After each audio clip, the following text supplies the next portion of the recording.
El golpe de Estado del 11 de septiembre de 1973 y la consecuente instalación del régimen militar en Chile marcaron un punto de inflexión en la historia política contemporánea de América Latina y el mundo occidental. La derrota del proyecto socialista encabezado por el presidente Salvador Allende y la coalición de partidos de izquierda Unidad Popular, que había llegado por la vía democrática al poder el 4 de septiembre de 1970 a través de a través de la fuerza militar y la violencia extrema de las Fuerzas Armadas, tuvo un hondo significado, política y simbólicamente, no solo en las izquierdas, sino que también en los sectores que se oponían a su proyecto histórico. Hasta ese momento, Estados Unidos tenía una política exterior muy definida frente a gobiernos militares de facto que derrotaron a gobiernos populistas barra nacionalistas barra anti-Estados Unidos en plena Guerra Fría. Y es que, pasando por administraciones demócratas y republicanas, su estrategia hacia América Latina, ya desde los años 50, se había considerado el patrocinio a dictaduras amigas para combatir la influencia comunista liderada por la Unión Soviética, estableciéndose una tendencia continua durante un buen tiempo en ese sentido. El anticomunismo, o el temor a la revolución comunista, era desde hace décadas un concepto central en la política exterior de los Estados Unidos, lo que también se extendió a Chile. En América Latina este concepto se expresaba en la frase No More Cubas, refiriéndose al error de permitir el derrocamiento del gobierno de Fulgencio Batista y la consolidación de la revolución cubana después de 1950. Y este es el comienzo del capítulo 1 del apoyo al abandono político, Estados Unidos y el régimen de Pinochet, 1981-1989. Les doy esta cordial bienvenida a este capítulo del Traficantes de Cultura. Hoy hablaremos de historia y de política internacional, unas cosas ñoñas que nos gustan a los que analizamos y a los que vemos un poco de eso. Y a razón de lo mismo, hablaremos con el doctor en historia Pablo Rubio Apiolaza, autor de Por los ojos del águila, la transición democrática chilena vista desde el gobierno de los Estados Unidos, 1981-1994, libro editado por Catalonia. Mi estimado Pablo, gracias por aceptar esta conversación con este podcast. Gracias, Humberto, por la invitación, por la paciencia y por también invitarme a tu exitoso podcast Traficantes de Cultura. Un orgullo estar aquí contigo. Muchas gracias. Te agradezco tus palabras y bueno, han sido idas y venidas de correos electrónicos, pero somos gente con paciencia y vamos a esperar todo lo que hubiese sido necesario. Y irnos directo de cabeza a este libro que tiene mucho dato, que tiene mucha... datos obviamente que uno conocía de lejos, pero otros que uno no conocía tanto. Y hablar de la idea y colgar dos preguntas al tiro. La idea del libro y las líneas de investigación. ¿Cómo se dio la investigación, la recopilación de datos para poder llegar a por los ojos del águila? Bien, Humberto, mira, este es un tema de interés historiográfico, intelectual, que tengo hace muchos años atrás. En trabajos anteriores había publicado trabajos sobre la transición a la democracia en Chile, que es un fenómeno de cambio político, cultural también, que el país experimentó en los años 80 hasta los años 90 y cuyas consecuencias vivimos hasta el día de hoy, para bien y para mal. Y en ese contexto entonces me interesó entender la dimensión internacional, de un fenómeno que parece ser muy local, la derrota de la dictadura de Pinochet, el plebiscito del 88 y el paso a gobierno civilmente, democráticamente electo y de naturaleza civil, pero que se transformó en un acontecimiento con bastante repercusión internacional. Eso por una parte.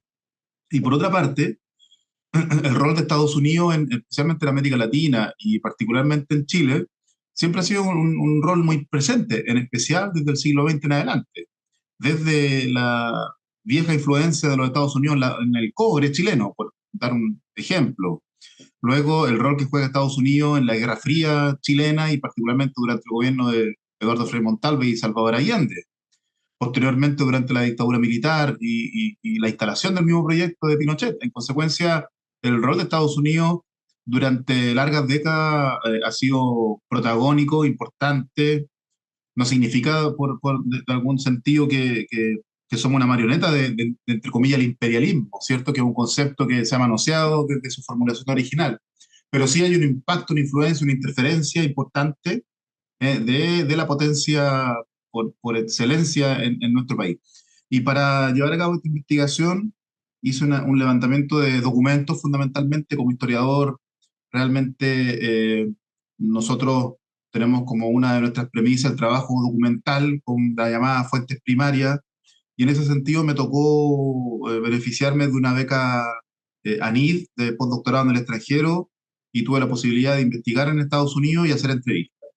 Particularmente, revisé archivos desclasificados del Archivo de la Seguridad Nacional, particularmente el Departamento de Estado, la CIA, FBI, Pentágono, particularmente, y los documentos de la Casa Blanca, de la presidencia, en especial en las bibliotecas de Ronald Reagan en California y en George Bush en Houston, Texas, en las afueras de Houston en realidad. Entonces fue un trabajo de campo muy interesante, me permitió también conocer los archivos y los repositorios documentales que existen en ese país, y también entrevistar a muchas personas interesantes, entre ellas a testigos del momento. Por ejemplo, la madre de Rodrigo Rojas de Negri, que tiene una relación bastante importante con la política de Estados Unidos en la época, con Bernie Aronson, que fue secretario para el hemisferio occidental, con Mike Cossack, que fue también, ocupó el mismo cargo durante la presidencia de Trump y también durante la presidencia de Reagan, con John Negroponte, que era Deputy Advisor, National Security Advisor durante la presidencia de Reagan, y que jugó un rol también muy importante en esos años. Posteriormente, Negroponte fue embajador de Estados Unidos en Irak durante la invasión del 2003. Entonces, me tocó hacer la investigación en esa doble dimensión, de la revisión documental y la entrevista a los protagonistas. Y me parece que el libro intenta dar una mirada, una visión, una interpretación acerca de la relación entre Chile y Estados Unidos, de la política que implementa, y un poco entenderla desde un punto de vista, no me gusta usar esta palabra mucho, pero objetivo en cuanto a los métodos que se usaron. Es cierto de que existe mucho prejuicio, podemos hablar pues, si quieres de eso, mucho prejuicio ideológico, político, propagandístico respecto a la influencia de Estados Unidos y en Chile y en América Latina y en todos los países del mundo, porque ha sido una política controversial. Eh, en Chile, por ejemplo, el respaldo que da Estados Unidos al golpe de Estado, ¿cierto? Y a la política de desestabilización del gobierno de Allende, que se extiende desde atrás, ¿no? Desde el gobierno de Eduardo Frei Montalva y la campaña del 64, puede dar una imagen de que es una política más de naturaleza confrontacional, y es cierto. Estados Unidos es una potencia con sus propios intereses, que actúa desde un punto de vista muy diplomático, pero también muy pragmático, también con sus principios ideológicos muy claros. Entonces, el libro ciertamente aborda esos temas que pueden ser controversiales, pero el intento que realizo tiene que ver con la revisión documental, con el apego a los documentos y dar una interpretación de las razones, las circunstancias que llevan a Estados Unidos a dejar de respaldar al régimen militar de Pinochet. Pero también funcionaba en esa época donde Estados Unidos tenía varios flancos. O sea, la Guerra Fría, por, por ser contrario al nombre propiamente tal, estaba bien caliente. Y había que, tenía varios flancos donde atajarse, y Chile era uno de ellos. Claro, el libro sí es objetivo, pero también Estados Unidos nos ayuda mucho en el perjuicio. Exacto. Sí, sobre todo porque, como tú bien dices, Humberto, el contexto en el cual nos estamos situando.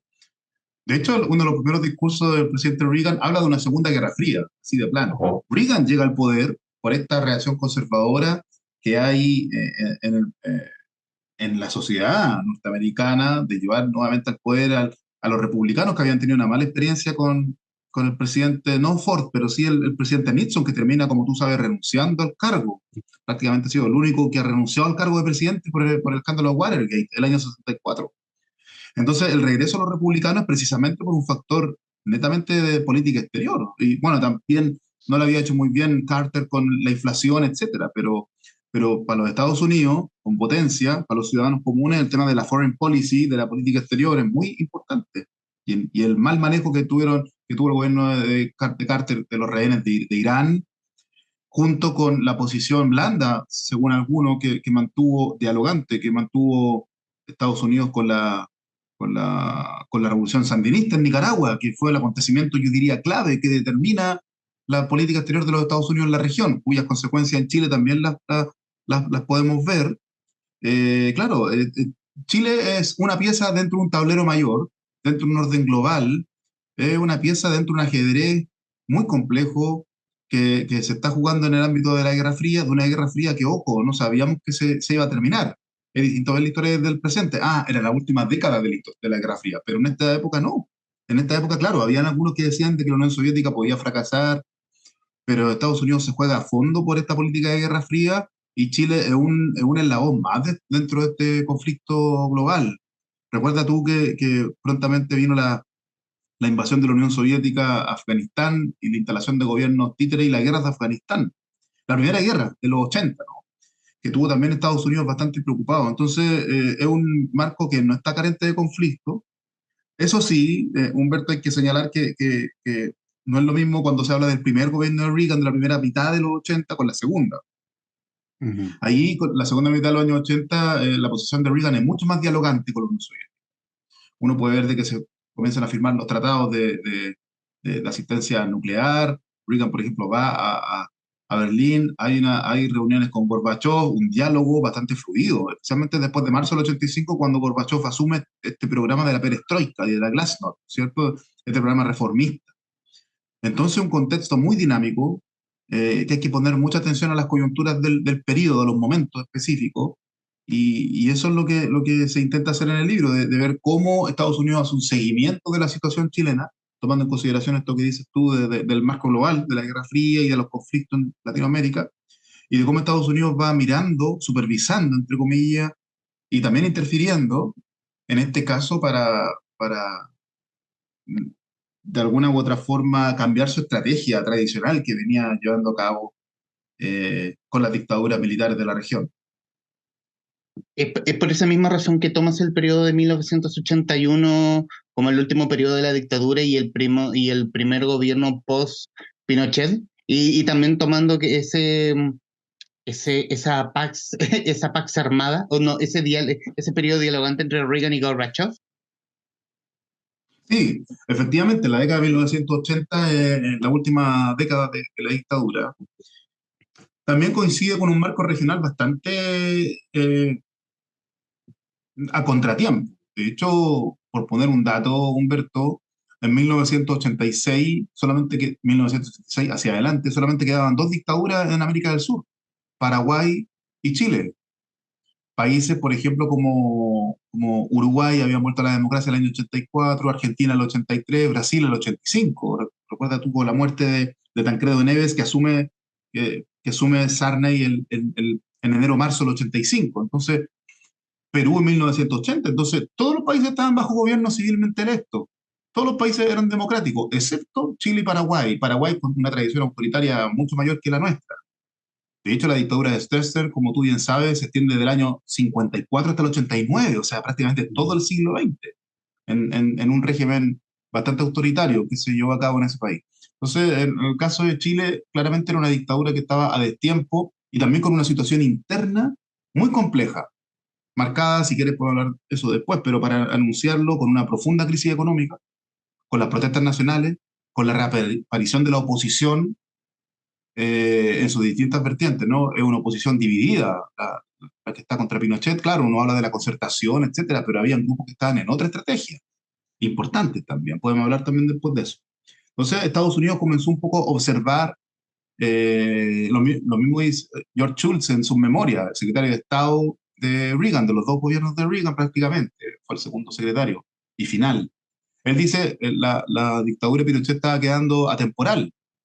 ¿Por qué? Porque después del año 84, 85, 86 era el único régimen, el último régimen militar de la Guerra Fría en Sudamérica. Entonces, ciertamente, para los intereses de Estados Unidos, Pinochet ya no era un actor relevante en esta lucha contra el comunismo y la inestabilidad, luego de ver y de supervisar y de ver todas las implicancias de estos elementos internos que van un poco horadando el apoyo y debilitando, en definitiva, el proyecto que la dictadura implementa el año 73.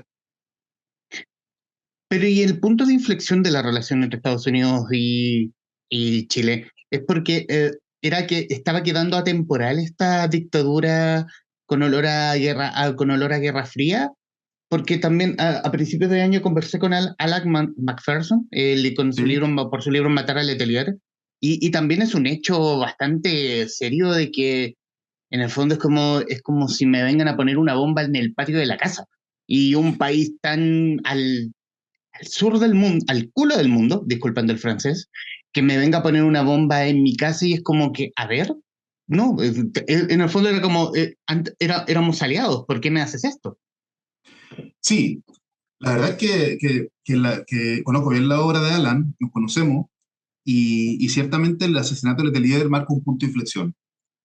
Eh, pero un punto de inflexión que no derivó en el abandono de Pinochet, que es distinto. Generó conflicto, más cuando se supo que estaban involucrados los servicios de inteligencia chilenos. Sobre todo tuvo un gran impacto, influencia en lo que es, por ejemplo, los actores de la sociedad civil estadounidense. Llámese Congreso, por ejemplo. El Congreso de Estados Unidos es una instancia sumamente poderosa, Humberto. El Comité de Relaciones Exteriores del Senado, hasta el día de hoy, cuando hablan ellos, es cuando es una voz importante. Y ahí comenzó a discutirse distinta legislación, resoluciones contra Chile, y ahí está como consecuencia del asesinato de Letelier la enmienda Kennedy, ¿cierto? La enmienda Kennedy que impide el comercio de armas entre Estados Unidos y Chile, promovida por un senador demócrata, por dos senadores demócratas, por Tom Harkin, por Iowa, y por Massachusetts el senador Ted Kennedy, que después viene a Chile, y uno de los grandes opositores a Pinochet ya desde esa época. Eh, entonces sí, el asesinato de Letelier puede constituir un punto inicial, pero yo diría que más bien desde el año 1983 se ven los primeros indicios de que la situación en Chile no está tan tranquila como hace 10 años atrás. Y luego, desde que asume Reagan el segundo gobierno, hay una visión casi, yo diría, como dicen los estadounidenses, bipartisana, ¿no? Una visión transversal entre republicanos y gran parte de los republicanos, evidentemente gran parte, casi todo el Partido Demócrata, en que Pinochet, fundamentalmente por la situación de los derechos humanos, por tratarse de una dictadura atemporal, por estar quedando aislada, no está garantizando los niveles de paz social y estabilidad.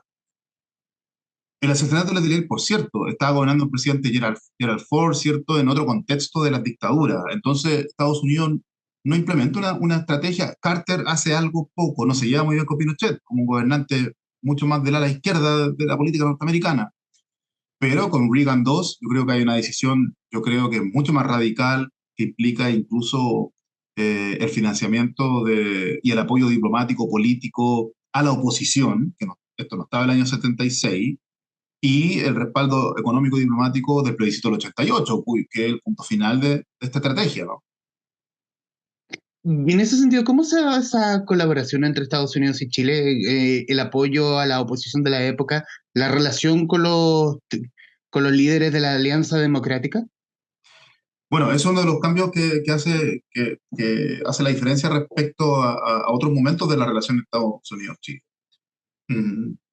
Hay una parte de la oposición a la dictadura, especialmente, como tú bien dices, de la Alianza Democrática. En Chile hay dos grandes bloques. El primero, que es la Alianza Democrática, que está compuesta fundamentalmente por el Partido Demócrata Cristiano y los socialistas más renovados, eh, y los radicales, etcétera, movimientos más pequeños. Y está el Movimiento Democrático Popular, está compuesta por el Partido Comunista, el Partido Socialista de la vertiente de Clodomiro Almeida, y existen otros grupos que están más a la izquierda todavía, a los cuales Estados Unidos tenía mucho temor, ¿no?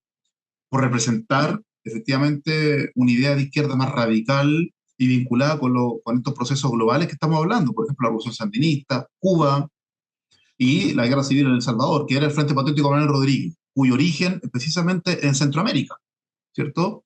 El Galvarino Pablaza, ¿cierto? El llamado comandante de Salvador, sus primeras, Raúl Pelegrín, ¿cierto? Los grandes líderes del Frente Patriótico Manuel Rodríguez se formaron en Cuba y posteriormente lucharon en la guerra con los sandinistas y en la guerra civil salvadoreña. Entonces, ahí también hay una vinculación de estos grandes centros de la izquierda armada que Estados Unidos lo ve como un potencial peligro, porque ¿cuál es el fin de Estados Unidos? Evitar el comunismo.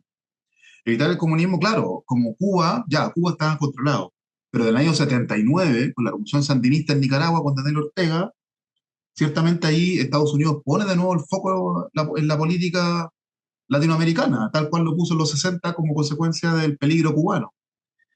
Entonces, en ese sentido, respondiendo a la pregunta, uno de los cambios que hace Estados Unidos es comenzar a apoyar una oposición de centro-izquierda. Liderazgos como, y aquí también hay vínculos personales que se ven en los documentos, que, que, que un poco van facilitando este camino. Recuerdo tres líderes. Bueno, el presidente Reagan escribe una carta lamentando mucho la muerte de Eduardo Frei Montalva. Esto ya el año 1982, en enero de 1982. Era muy conocido Eduardo Frei Montalva. También Tucapel Jiménez, ¿cierto? Asesinado por la dictadura militar, lo mismo. Y luego, con la desaparición de estos dos grandes liderazgos, se van consolidando otros líderes que van un poco a hacer un poco de puente, ¿no? Que por razones de estudio, por razones de viaje, son importantes, son referentes para los Estados Unidos. Voy a nombrar por lo menos dos o tres. El primero, Gabriel Valdés. Gabriel Valdés, que por su origen social, cultural y por su desempeño como canciller de Frei Montalva, ¿no? Por 6 años, del 64 al 70, y también trabajó en el PNUD en Washington después esto durante la UP y después también. Entonces había vivido en Estados Unidos, vivía en Estados Unidos hasta el año 83, Gabriel, 82, cuando vuelve a Chile para ser presidente de la DC. Pero durante todos los 70, Gabriel Valdés tejió múltiples vínculos con el Partido Demócrata, con el senador Kennedy y todo este grupo parlamentario estadounidense y político que tenía una postura muy claramente contra Pinochet. Otros dos liderazgos importantes en menor escala, Ricardo Lagos, por ejemplo. Ricardo Lagos, que había hecho su doctorado hace bastante años en Estados Unidos y que también se fue, entre comillas, exiliado a Estados Unidos a trabajar como profesor en North Carolina, ¿cierto? Durante los años 70. Andrés Saldívar también, por nombrar un tercero, presidente, había sido ministro, senador, un personaje de primera línea, había sido o era presidente de la Internacional Demócrata Cristiana. Ahora, hablar de estos temas ahora como que no causa mucha impresión, pero la Internacional Demócrata Cristiana, Humberto, era una organización poderosísima, con niveles de financiamiento. La Fundación Konrad Adenauer, por ejemplo, hoy en día representa ese rol. Y las relaciones de la democracia cristiana, especialmente con países como la República Federal Alemana en esa época, ¿cierto? Países como, bueno, la misma otras democracias cristianas, bueno, la misma CDU, ¿no? Como estamos hablando, la democracia cristiana alemana, que después tuvo varios cancilleres, entre ellas Angela Merkel, Helmut Kohl y otros más. Son organizaciones que tenían un impacto bastante importante y Saldívar juega un rol también. Entonces, Estados Unidos comienza un poco a fomentar, a través de qué herramienta, te lo voy a explicar después, pero haciendo una diferencia clara con el ala más izquierda. Estados Unidos, claro, apostó por esta transición democrática, pero sin los comunistas. Sin los comunistas ni los que estaban aliados con los comunistas. Entonces, eso representa, yo creo, la línea roja, ¿no? que tenía Estados Unidos de promover una transición, un gobierno civilmente electo, sin Pinochet, con estabilidad, con continuidad de la línea económica, eso podemos hablarlo en otros minutos, eh, pero sin los comunistas. ¿Por qué? Porque, claro, el Partido Comunista Chileno había sido un partido hasta el año 73 bastante poderoso. Es un actor todavía, pero en esta época yo diría más, en términos de su capacidad electoral. Los comunistas, como tú bien sabes, durante el periodo de los 50, 60, 70, tenían el presidente de la CUT, era comunista, ¿cierto? El presidente de la FECH, gran parte de los 60 y 70 era el Partido Comunista, principalmente durante el UP. El peso que tenían los sindicatos, cosas que ahora uno no existen, pero el sindicato del obrero salitrero, del carbón, ferrocarriles. Entonces, el peso social, electoral del Partido Comunista de Chile hasta el año 73 era bastante importante. Y se dice, ¿no?, que después del Partido Comunista Cubano, el principal partido comunista más importante, más poderoso de la región era el chileno. Si tú ves la región, en Estados Unidos, perdón, en Perú hay un partido comunista muy pequeño, una parte se transformó en Sendero Luminoso, pero muy pequeña en términos de número. En Argentina, prácticamente, en Brasil hay un partido comunista un poco más, mayor, pero el chileno sobrevive a todas estas décadas. Y, y eso hay que sumar de que la política de los comunistas, especialmente desde 1980, es todas las formas de lucha. entre comillas, así lo dice Luis Corbalán, y que en definitiva es utilizar las herramientas de la lucha armada. Y ahí los comunistas fundan el Frente, militantes del Partido Comunista, y también se reúnen con otros movimientos armados, como el Movimiento Juvenil Lautaro, el MIR, ¿cierto? Que viene de otra tradición, pero la Operación Retorno del año 78 hace volver al MIR haciendo atentados, y el fin de todo este periodo es el año 1986. Entonces, eso por una parte. ¿A través de qué herramienta? Embajada. La Embajada de Estados Unidos constituyó, Humberto, una herramienta clave respecto a- al establecimiento de contacto con la oposición, al respaldo, a figuras como Ricardo Lago, el mismo Heraldo Muñoz, ¿cierto? Personas que casi todos habían estado en Estados Unidos junto con otros liderazgos. Y en este caso, el embajador Harry Barnes. Harry Barnes llega al país a fines de 1985 con un mandato claro del entonces, no tanto de Reagan, pero sí al secretario de Estado, como el canciller de Estado estadounidense, que tiene una fuerza impresionante, George Shultz, y la instrucción de Schultz a Barnes, que era un embajador de carrera, que venía en su último año, era terminar con la violación de los derechos humanos y promover el camino hacia la democracia, hacia las elecciones libres. Entonces, Barnes prácticamente transformó la Embajada de Estados Unidos en un espacio de reunión y de diálogo. Por una parte, promover o respaldar, esto había sido un poco antes, sí, pero el acuerdo nacional, que los Estados Unidos hay un documento firmado por Schultz que lo apoya.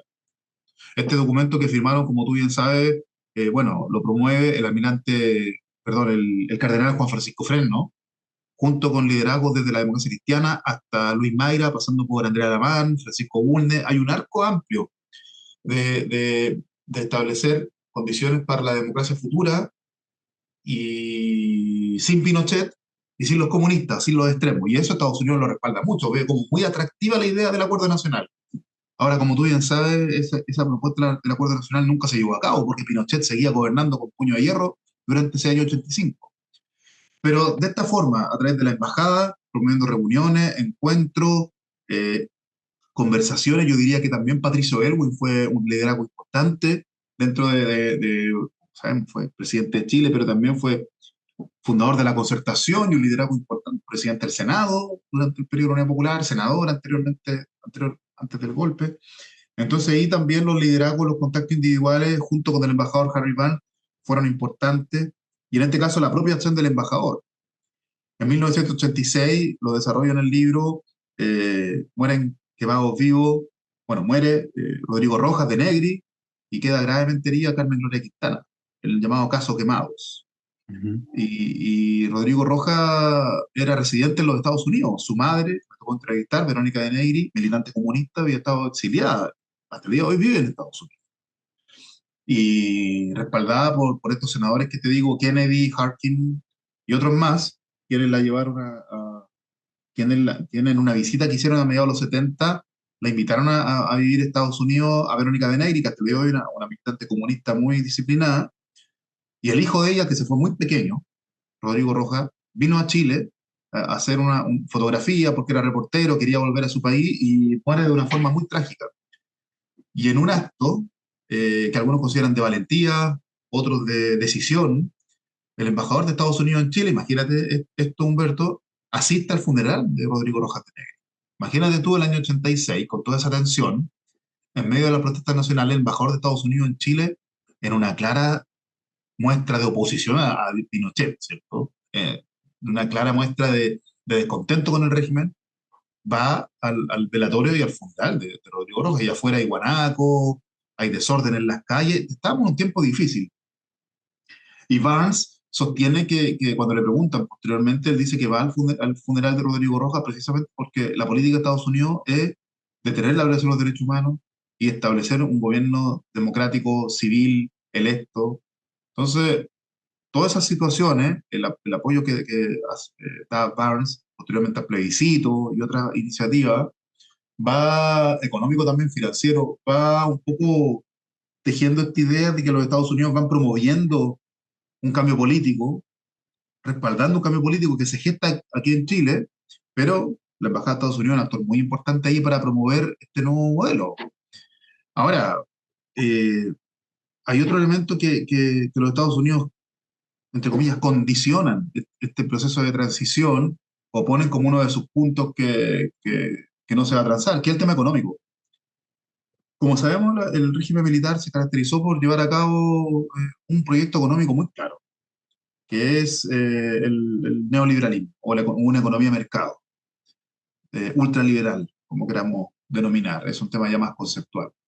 Pero los Estados Unidos tienen este respaldo de este modelo económico, porque precisamente va con sus valores de libre comercio, ¿cierto? De libertad de empresa, y, y ese modelo cambia en 180 grados la estrategia que Chile había llevado a cabo desde el año 1938-39 con la creación de la Corfo.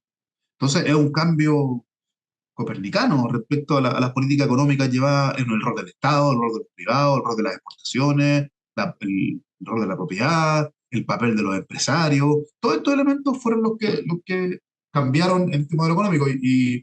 Bueno, y Estados Unidos ve con admiración el proyecto económico de la dictadura y dice, si se hace una transición, hay que mantener el modelo económico, porque ese modelo económico le ha dado crecimiento a Chile, etcétera, tienen un planteamiento ahí.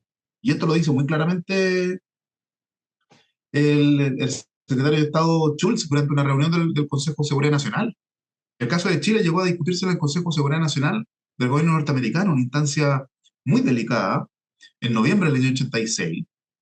Eh, Luego podemos hablar del año 86, que fue importante para el cambio, para que los gringos aceleraran esta estrategia. Y ahí dicen, tenemos que dejar, en español, algo así es la idea, dice Schulz, tenemos que dejar que mantener esta joya, y la joya es el modelo económico chileno. Destacan, por ejemplo, el sistema de AFP, destacan el crecimiento económico y destacan también de que Chile tampoco de que Chile, como tú bien sabes, también en la recuperación económica, macroeconómica que tuvo el país después de la crisis del 82 fue relativamente rápida. Ya desde que asume Nambiji como ministro de Hacienda, macroeconómicamente el país crecía a tasa del 5, 6, 7%. Otra cosa es un poco la deuda social que tenía el régimen militar, que la concertación un poco intenta arreglar. Pero todos estos elementos del crecimiento macroeconómico, de terminar con la inflación, para Estados Unidos era un ejemplo. Y también, ojo, Estados Unidos nunca piensan en un contexto nacional. Fíjate tú, ¿qué pasa en los 80? Es la década perdida en Sudamérica, ¿cierto? Ese concepto, niveles de inflación al 3000% en Brasil, gobierno de Sarney, el gobierno de Alfonsín, con los caras pintadas a fines de los 80, con niveles de inflación altísimos, Perú con Alan García 1, o sea, Chile prácticamente era el paraíso económico respecto a la estabilidad macroeconómica, la estabilidad fiscal, la inflación, etcétera. Entonces, los Estados Unidos comienzan un poco a admirar y a ver este experimento económico chileno como algo muy importante para mantener en el futuro. A pesar de la crisis económica del 82, ¿ven como un Eh, modelo factible? Lo ve como un modelo factible, no se meten un poco en la crisis. Claro, la crisis tiene un factor, yo creo que una consecuencia política y social clave, que es un catalizador o es un acelerador, una parte de la reaparición de la oposición. Y claro, eso va un poco eh, generando un escenario diferente. Pero los Estados Unidos dicen, a pesar de la crisis, imagínate tú, Ujú. a pesar de la crisis. Porque si tú te pones a pensar, ya de 1985 en adelante, macroeconómicamente Chile está mejor que Argentina, Chile está mejor que Brasil, macroeconómicamente estoy hablando, no la cantidad de pobres, no los salarios, no eso, lo macroeconómico, los factores, inflación, crecimiento, balanza comercial, cuenta corriente, todos esos factores que garantizan, entre comillas, una cierta estabilidad del modelo. Chile está superior, por lo menos, a los países más vecinos y más importantes. Si uno ve la experiencia de la administración económica del radicalismo en Argentina, o los primeros años de la transición democrática en Brasil, y también en Perú con Alan García. Recuerda tú que Alan García intentó hacer un gobierno mucho más de tiempo que Pinochet, porque empezó a nacionalizar los bancos, los niveles de inflación se dispararon, y también con la amenaza de Sendero Luminoso y la violencia en Perú. En el caso de Chile, no, esta estabilidad macroeconómica, estabilidad fiscal, ciertamente había que mantenerla en su lugar y la salida a la crisis, aparentemente, no soy economista, pero desde el punto de vista comparativo, fue más rápida en el caso de Chile, y eso los Estados Unidos lo aprecian, junto con todas las reformas que se estaban haciendo, Humberto, las privatizaciones, ¿cierto? Que se habían empezado en el año 75, pero hay otro ciclo con Vigia a la cabeza, donde privatizan CAP, bueno, varias empresas de la Corfo, Entel, LAN, que eran empresas públicas, y ANSA, Chilectra. En consecuencia, todo este programa de privatizaciones, Estados Unidos lo ve con, y particularmente los republicanos, que son muy libremercadistas, Reagan, especialmente, muy libremercadista, George Shultz, el secretario de Estado que te he hablado durante esta entrevista, había sido profesor y decano de la Escuela de Economía en Chicago, había conocido a Ernesto Fontaine, había conocido a Sergio de Castro en los años 50. Entonces, hay una vinculación incluso personal ahí de los grandes líderes del establishment del gobierno de Reagan con los Chicago Boys y con las políticas chilenas. Conversamos con Pablo Rubio Appiolesa, autor de Por los ojos del águila, la transición democrática chilena vista desde el gobierno de los Estados Unidos, 1981-1994, editado por Catalonia.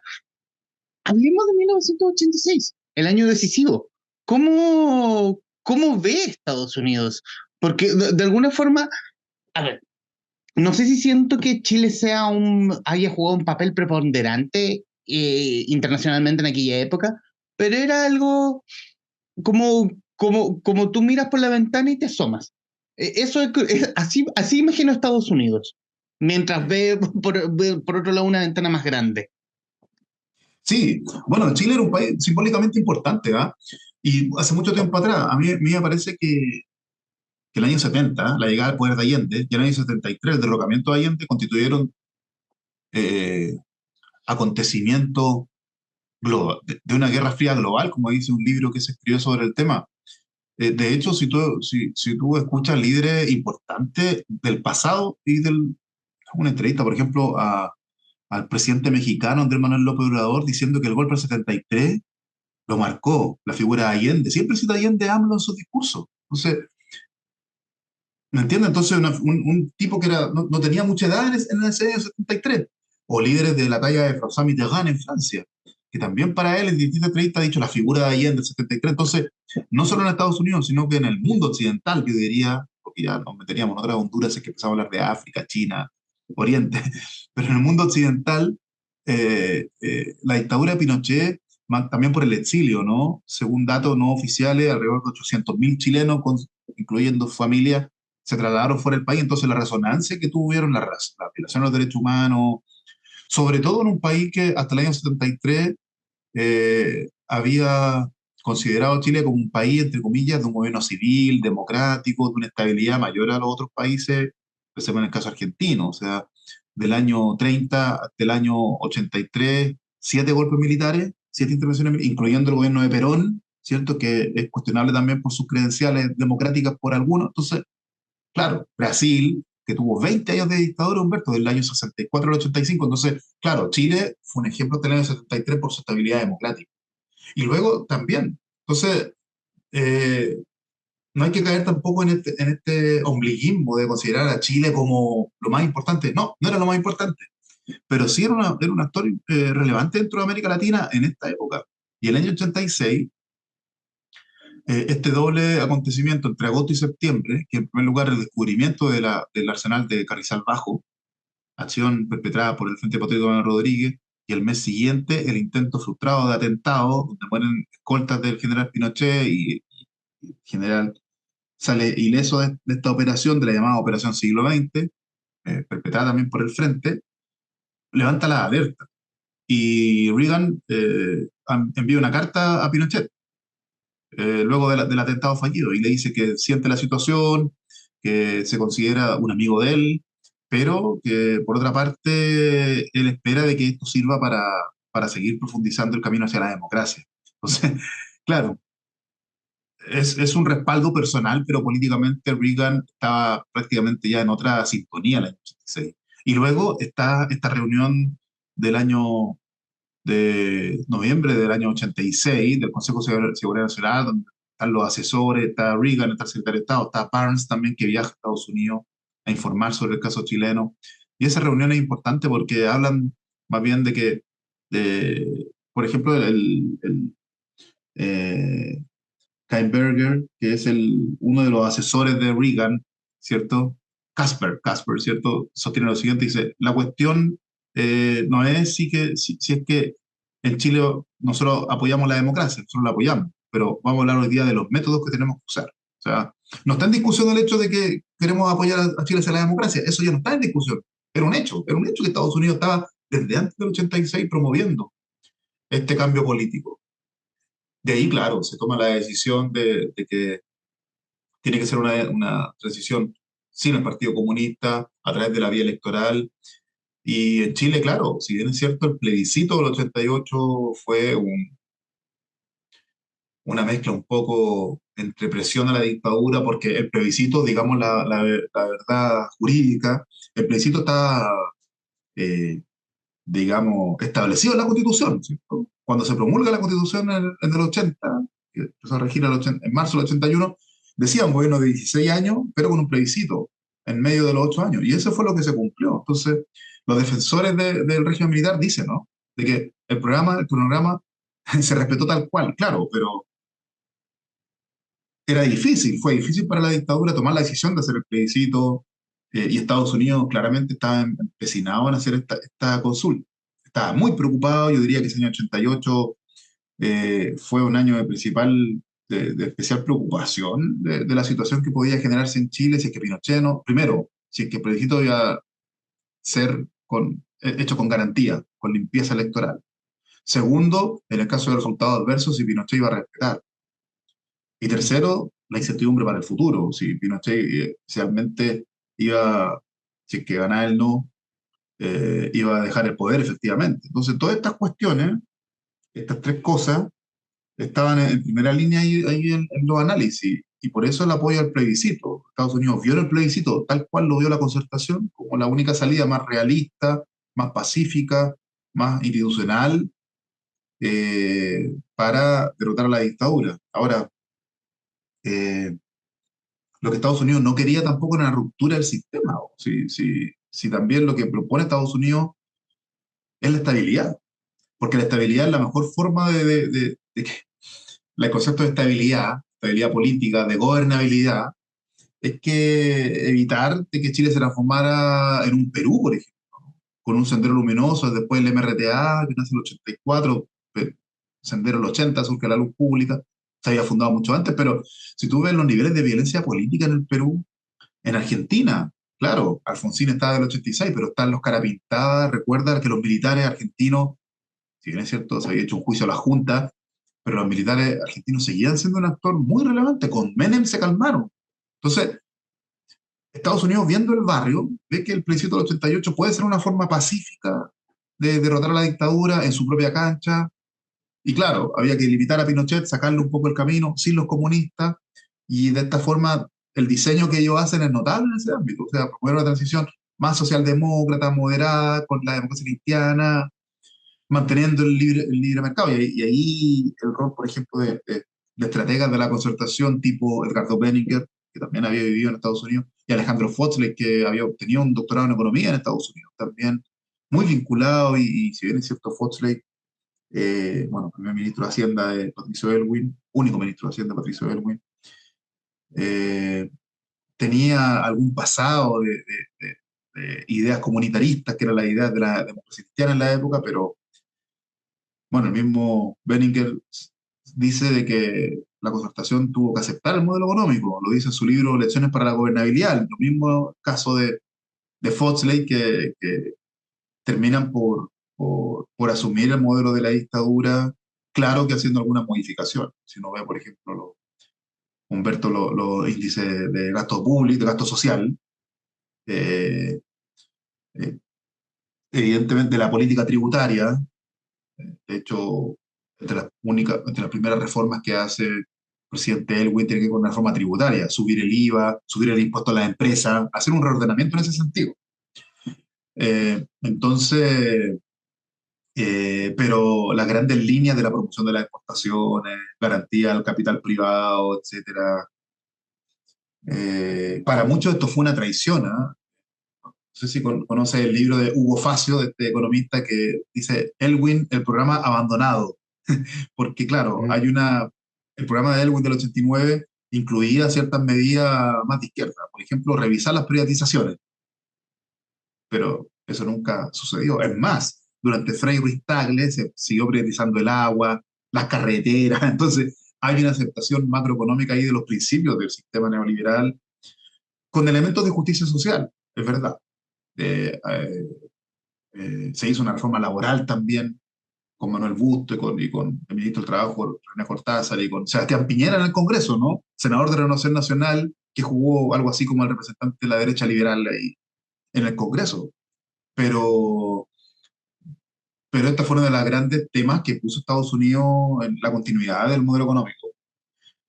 De hecho, para un poco ir adelantando el proceso, luego del año 88 hay un giro en la estrategia de Estados Unidos, porque ya no pelean por democracia. Claro que están muy pendientes de lo que hace el Frente el año 91 con la muerte de Jaime Guzmán. Sí, están pendientes del proceso político. El caso Letelier también, qué va a ocurrir con quienes mataron a Letelier, también está en la agenda. Pero fundamentalmente la agenda cambia de tema. La agenda es ahora promover libre comercio. Y uno ve el Tratado de Libre Comercio que empieza a regir en 2004, 2003-2004 con Estados Unidos y Chile, y eso se viene negociando, Humberto, desde el año 90. Las primeras visitas que hace Patricio Elwin, el primer telefonazo que hace Bush, con la primera visita que hace Bush el año, en diciembre del año 90, y en marzo viene el vicepresidente. El último presidente de Estados Unidos que había visitado Chile, te pongo el dato, era Eisenhower el 60. O sea, en 30 años no había venido ningún presidente de Estados Unidos a Chile. Y viene el presidente Bush precisamente a apoyar toda esta cosa y este otro momento, ya me estoy como adelantando, pero es interesante el giro, ¿no? De la iniciativa por la América, del ALCA y la masificación de este libre comercio. El fin de la historia, ¿no? Fukuyama, Ujú. democracia y mercado. Ese otro contexto ya que no me tocó investigar a fondo, pero para allá vamos.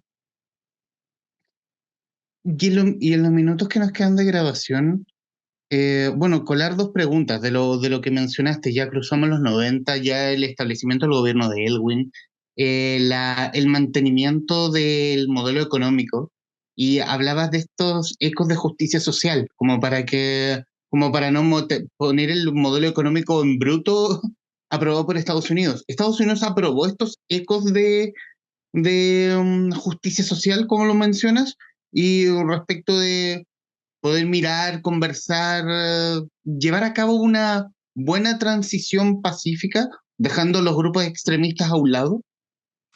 Sí, Estados Unidos está muy atento, el gobierno de Elwin particularmente, a lo que ocurre con dos grupos.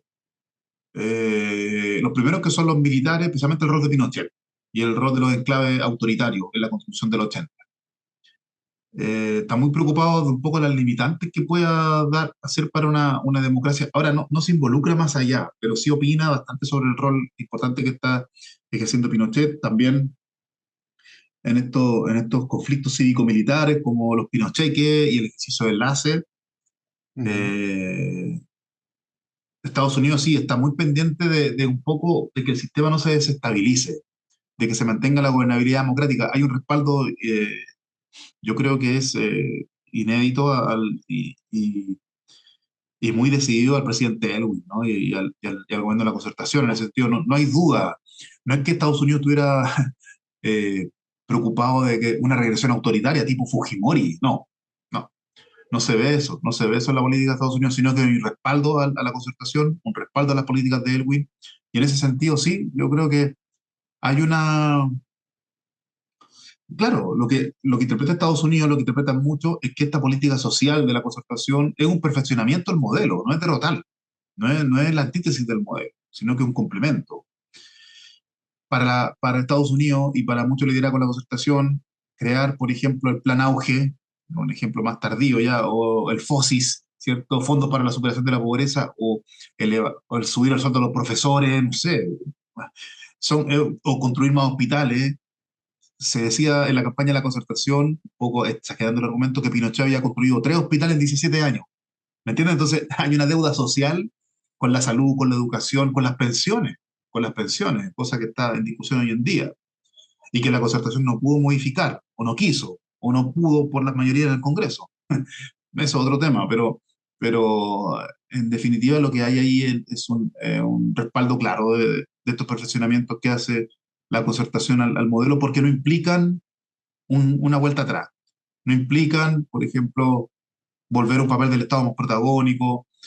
Ya, por ejemplo, los niveles de conflictividad laboral, estabilidad social, son mucho más. Estados Unidos ve eso, ¿no? Ve que en democracia, por ejemplo, hay un mejor ambiente para los negocios, para la inversión estadounidense. Esto es negocio también, un perro. O sea, el principal socio económico y comercial de Chile en esta época era Estados Unidos, desde el año 2000 en China, pero entre el año 1929 y el año 2000 es Estados Unidos el principal socio económico de Chile. Entonces, eh, efectivamente, los Estados Unidos ven como el escenario de la democracia un escenario de mayor estabilidad. ¿Qué pasó con el Frente y el Lautaro? Con el apoyo social en democracia. Se vino abajo, no tenían razón de ser. Con una democracia, claro, tú puedes decir conservadora, una democracia autoritaria, con lo de, claro, ya, pero la democracia al final y al cabo. No así con una dictadura. Entonces, claro, Pinochet representaba un problema, porque con Pinochet estaban las protestas, el escenario económico es complicado, el empresariado, gran parte, no sé, Andrónico Luxi, no todos los empresarios son de derecha, por poner una forma muy sencilla, ¿no? Sino que los empresarios buscan mejores condiciones para su inversión. ¿Y qué genera la inversión del empresariado chileno y extranjero? Crecimiento. ¿Y qué genera el crecimiento? Estabilidad macroeconómica.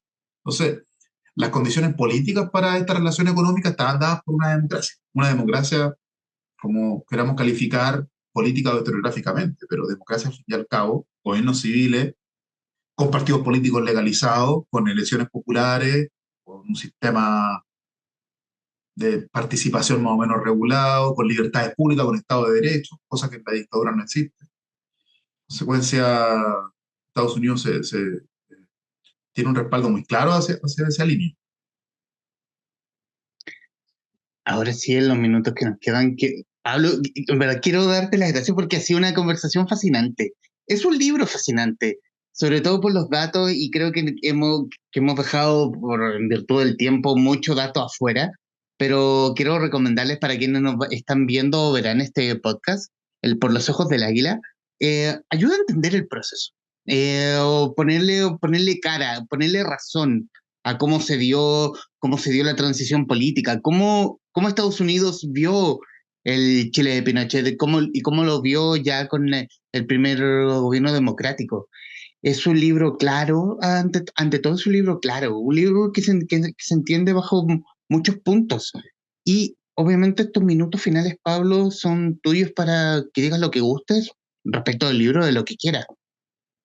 No, es solamente, Humberto, agradecerte esta instancia para difundir la publicación. Es un trabajo que intenta aportar conocimiento, que intenta poner un tema de discusión, de debate. Evidentemente, es un libro de investigación, pero que intenta llegar a un público amplio, preocupado y curioso sobre estos temas que nos determinan hasta hoy en día. Si uno se pone a pensar los debates sobre el sistema previsional, sobre los procesos constitucionales, etcétera, sobre la transición, vienen de esta época. Entonces, yo creo que eh, lo que el libro intenta es dar una herramienta para el debate, para la discusión, para la comprensión, que es lo que uno como historiador intenta poner en el debate público. Así que te agradezco, Humberto, la posibilidad de hablar en tu podcast. Eh, Te felicito también por la iniciativa de vincular el conocimiento con estas iniciativas de divulgación, que me parece clave para tener una sociedad más informada y más democrática. Muchas gracias. Una pregunta fuera del libro, o quizás colgándolo del mismo libro. ¿Hay algún periodo ya? Siempre se habla de la transición y de la finalización de la transición propiamente tal. ¿En qué momento de la historia uno puede decir la transición aquí terminó? Y aquí ya podemos echar a andar a este niño que es el Chile democrático. Es un debate difícil y que hay distintos puntos. Hay algunos que dicen de que la alternancia del poder, o Sebastián Piñera el 2010 le pone un punto ahí claro, la alternancia en el poder entre la coalición que gobernaba en el periodo anterior con el que gobernó del año 90. Puede ser un punto. Otros señalan de que las reformas del 2005. ¿Por qué? Porque las reformas del 2005, el presidente Lago eliminan la enclave autoritario como el rol que tenía el COSENA y los militares como gran institucionalidad, elimina a los senadores designados y vitalicios. ¿Se entiende? O sea, si bien es cierto, quedan varios, entre comillas, herencias de la dictadura, como la política económica, el sistema electoral que se cambia después, pero ahí hay un quiebre también importante.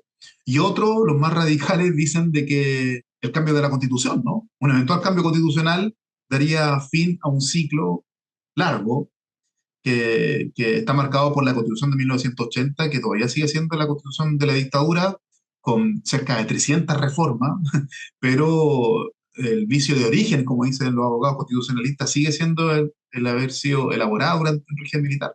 Entonces, un debate abierto que tendría esos tres puntos como eventuales. Y es un debate que también vamos a resolver después, ¿ah? No es necesario tener las respuestas siempre ahora, sino que con el tiempo los académicos y los analistas vamos llegando a un consenso acerca de cuándo se cierran los periodos. Pero ciertamente de que Chile del año 2024 no es el mismo del 90 y los conceptos hay que modificarlos también y no siempre podemos estar hablando de transición. Ujú. Pablo Rubio Apiolaza, autor de Por los ojos del águila, la transición democrática chilena vista desde el gobierno de los Estados Unidos, 1981-1994, libro editado por Catalonia, que muy amablemente conversó con la guarida de los traficantes de cultura. Mi estimado Pablo, muchísimas gracias. Gracias, Humberto, por la invitación. Un abrazo. A ti, Pablo, y a quienes nos están viendo y escuchando, gracias por estar ahí. Adiós.